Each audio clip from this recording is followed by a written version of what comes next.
I've been on record very clearly that I believe in maximum transparency. I think every single House Republican will say the same thing. In fact, they've told me that publicly and privately. They talk about this. We want maximum transparency. We also understand the other part of that duty is that we have to protect innocent victims, okay? We have to do both things at the same time.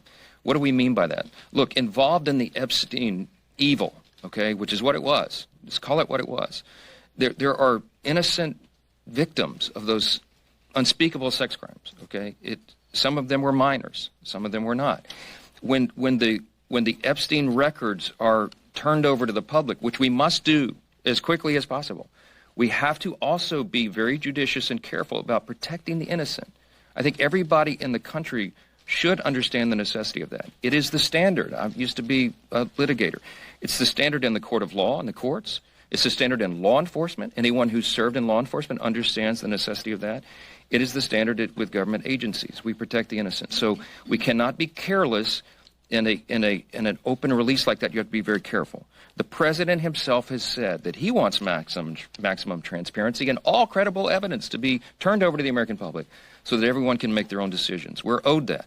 And we want any individual who's been involved in any way in the Epstein evils to be brought to justice as quickly as possible.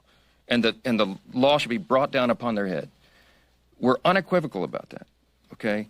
We have to make sure that the credible evidence is revealed, and we're doing that. The president has made a request to the courts in the grand jury testimony and the files there, for example.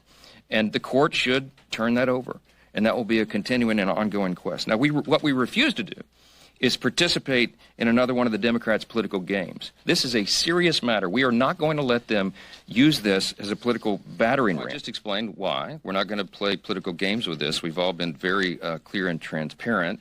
The House Rules Resolution sets a good standard and requires all credible evidence to be released, and that's exactly where the White House is. There's no, as I've said many times over the last, as I've said many times, there's no daylight between the White House and the House. You have to allow the legislation to ripen, and you also have to allow the administration the space to do what it is doing. The president has said clearly, and he has now ordered his DOJ to do what it is we've all needed DOJ to do for years now, and that is to get everything released. So they're in the process of that. There's no purpose for Congress to push an administration to do something that they're already doing. And so this is for political games. I'm very resolute on this. We can both call for full transparency and also protect victims. And if you run roughshod or you do it too quickly, that's not what happens. But I'm convinced that the DOJ is going to do their job, the administration is going to do their job, and we'll do our job. And so we'll see. I speak to the president multiple times a day on a typical day, often, always. And what I know about the president's heart on this is that he agrees with everything I've said here today. He wants maximum transparency, but he's also very insistent that we do not subject people who have already been victims of unspeakable crimes to further public scrutiny. And it would be a very dangerous thing to put those people's names out or to do a release of information in a way that is haphazard where they could be easily unmasked.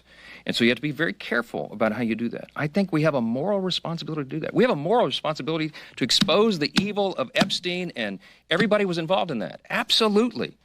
And we're resolved to do it. But we also have an equal moral responsibility to protect the innocent. And that is a fine needle to thread. And we could all give ourselves easy political cover and come out and do something in a haphazard fashion, but I would not be able to sleep at night because I know our legal responsibility. I understand what the legal standard is, but more than that, the moral standard, okay? So we're going to do this, and we're going to do it expeditiously. We're going to do it the right way. What is popular isn't always right, and what is right isn't always popular. I had an 8th grade teacher tell me that one time. I carried it with me my whole life. We're going to do the right thing here, and the American people at the end will see that we did that in the right way and on the right timetable.